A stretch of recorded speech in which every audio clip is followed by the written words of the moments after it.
Welcome, welcome class. So we're continuing with the unit, the course, mental health and illness, and particularly for this session, we are continuing with the content on mental health and the law. So we are really focusing on our mentally ill clients as regards to when they have conflict with the law. So we had a part A. So this is a continuation. This is part B of that same class. So let's look at mental health and criminal justice. So here we have our mentally ill offenders, and we usually have them, uh, from a young age to those who are elderly, and there are various institutions that you know uh, will be helping us or help us or are in the system to um, help us rehabilitate them.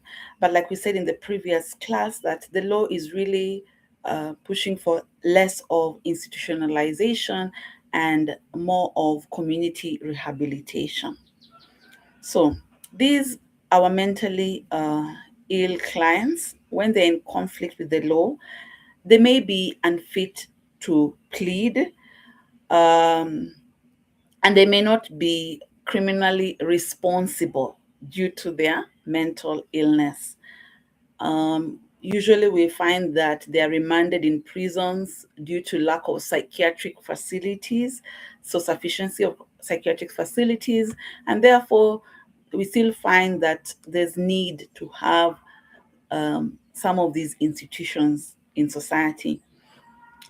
These clients of ours, those who are mentally ill and are in conflict with the law, usually also face high rates of recidivism when they are not properly treated. Because if you remember from the previous class or classes, we had talked of the two-pronged treatment for these particular clients, such that they need to consecutively be getting treatment for their mental illness as they get treatment for any other matter that they may be facing. For example, we looked at substance abuse. So, if treatment is given for one aspect and for the other aspect is left out, then the treatment we usually find is not sufficient for them. So, as regards to this, we'll find that high rates of recidivism usually occur because when they are put into the criminal justice system, for example, into a prison, then their treatment for mental illness is ignored, and therefore it may seem like they are not rehabilitating as fast as others who may not have challenge with their mental status. So, for example, in some of our local prisons, we have remandees who have been detained for extended periods as they await psychiatric assessment due to lack of forensic mental health resources. So, these are in terms of these would need our active lobbying and advocacy for these services in the institutions. So, working particularly with civil society. So, our role as regards to these clients who are mentally ill in the justice system involve conducting psychosocial assessments, um, advocating for diversion treatment rather than incarceration. And diversion, again, is now becoming more and more popular, where we are using approaches outside the institutions and community-centered approaches as opposed to incarceration. So that would be advocacy as a method, and lobbying, supporting rehabilitation and reintegration, again through institutions, through the use of institutions also, okay, because these are still critical, still relevant. Um, and then supporting reintegration after they leave the institutions, reintegration back into the community. So working with these organizations, in these organizations, with and for these organizations. Let's look at the rights of persons with mental illness, and therefore this is in regards to those who are mentally ill and are in conflict with the law. So as much as they're in conflict with the law, we are saying they have a right to be treated with dignity and respect. They have a right to participate in the decisions of their treatment. They have a right to protection from torture, protection from neglect, or protection from inhuman or inhumane treatment. They also have a right to access mental health care, and they also have a right to access legal representation. In terms of the international frameworks under which we subscribe, because our country is a signatory to several international frameworks. We have the UN Convention on the Rights of Persons with Disabilities, where we are a signatory, and this promotes full inclusion, supported decision making, and access to justice for those who are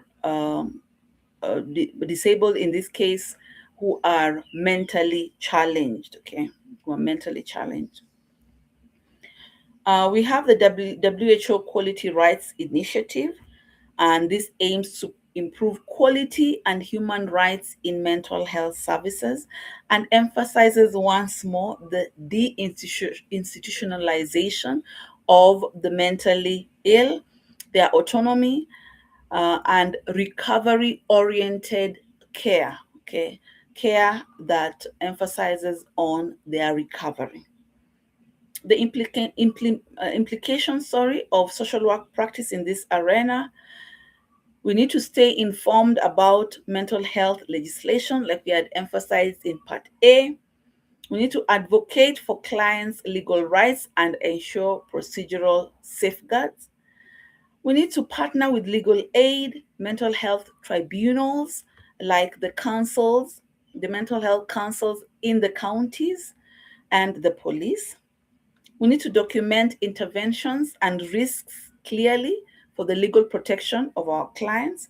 Remember, we'll be working in teams, and for this work, you will find yourself being relevant, even in a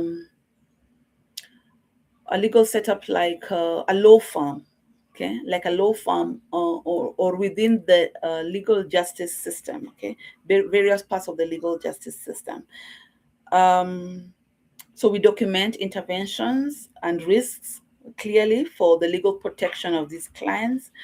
And we need to promote alternatives to incarceration for clients with mental disorders through advocacy and lobbying. Again, through review of laws, through work with civil society, among other initiatives. So here we have some case examples that you're going to do in your groups. We'll just run through them. We have a 28-year-old man with schizophrenia who has been arrested for disturbing public order. He was shouting in a market and had not taken medication for weeks. He is remanded in custody where he deteriorates. So the discussion questions: what are the legal options for this individual?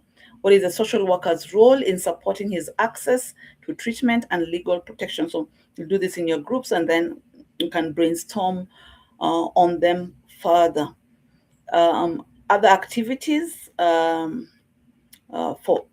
help us enhance our learning.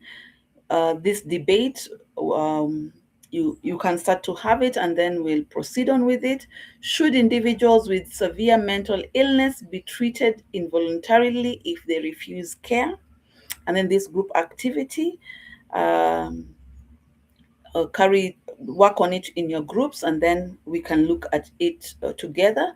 Review the Mental Health Act 2022 and create a right-based checklist for use during mental health assessments. So in summary, what we're saying is that the legal frameworks guide how persons with mental illness are treated within the health and justice systems. Social workers must balance ethical and legal responsibilities in protecting clients' rights and public safety.